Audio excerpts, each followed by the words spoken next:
Ram Ram friends, మరొక్కసారి మందిర్ వహీ బనాయేంగే అనే నినాదాలు వినిపిస్తున్నాయి.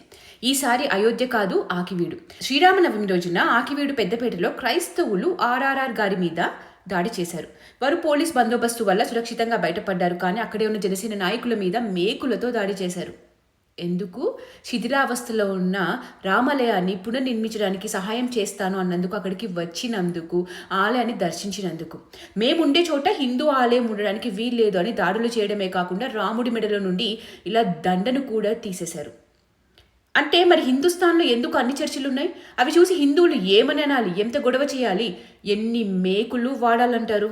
అదే ఆకివీడిలో అక్రమంగా 100కి పైగా చర్చిలు కట్టారు. దగ్గర 113 అక్రమ కట్టడాలకు నోటీసులు ఇచ్చారు. బుల్డోజర్లు వాడండి, నోటీసులు ఇవ్వడం కాదు అని ప్రజలు డిమాండ్ చేస్తున్నారు. వీళ్ళు ఎక్కడ పడితే అక్కడ కట్టుకోవచ్చు ఇల్లీగల్గా, అక్రమంగా. కానీ శిథిలావస్థలో ఉన్న మన రామాలయాన్ని మనం బాగుపరుచుకుంటామంటే దాడులు చేస్తున్నారు. ఆ రామాలయము అది హిందువులకి చెందింది అని భూమి ఉంది, దానికి ఎకరాల ఆస్తి కూడా ఉంది. ఇప్పటి వరకు 30 మందిని అరెస్ట్ చేశారు, 17 మంది ఇంకా పరారీలో ఉన్నారు. అడిగితే దళితులు అంటున్నారు. మొన్ననే ఈ దొంగ కన్వర్ట్ బ్యాచ్ కోసమే సుప్రీంకోర్టు తీర్పు ఇచ్చింది. మతం మారినాక దళితులు కారు, ఎస్సీ ఎస్టీని వాడుకోవద్దు అని. ఒక్కొక్కరిని గుర్తించి ఎస్సీ ఎస్టీ సర్టిఫికెట్ క్యాన్సిల్ చేస్తే నిజమైన ఎస్సీ ఎస్టీ సోదరులకు న్యాయం జరుగుతుంది. ఇదే మంచి అవకాశం. ఆంధ్రప్రదేశ్లో ఉన్న మొత్తం చర్చిలో ఉన్న వారి ఆధార్ కార్డులు తీసుకుని అప్డేట్ చేయండి. గవర్నమెంట్ నుంచి వచ్చే సబ్సిడీ పథకాలన్నీ ఆపాలి. ఎస్సీ ఎస్టీ కింద కన్వర్ట్ అయిన వారికి ఎస్సీ ఎస్టీ వర్తించదు. మతం మారితే ఏంటి నొప్పి అనే వాళ్ళకి మతం మారితే ఎవ్వడికి నొప్పి లేదు. మతం మారినా కూడా తన స్వధర్మం, పుట్టిన ధర్మం మీద ద్వేషంతో నిండి ఉంటారు చూడండి, అదే పెద్ద సమస్య. స్వామి వివేకానంద గారు ఎప్పుడు అన్నాడు, ఒక్కడు మతం మారితే ఒక హిందువు తగ్గడమే కాదు, నీ ధర్మానికి ఒక శత్రువు తయారవుతాడు అని. అరే, విదేశాల్లో ఉన్న క్రైస్తవులు గుళ్ళకి వస్తారు, ప్రసాదం తింటారు, చక్కగా బొట్టు పెట్టుకుంటారు, ఆరతి తీసుకుంటారు.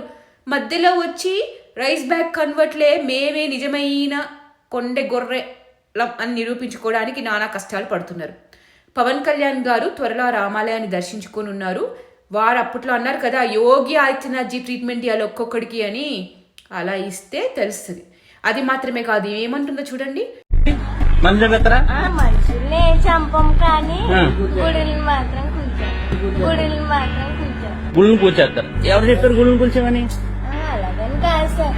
మరి అది ఒక అంటే ఒకటి దేవుని మీరు పెట్టుకుని ఆరాధిస్తున్నారు.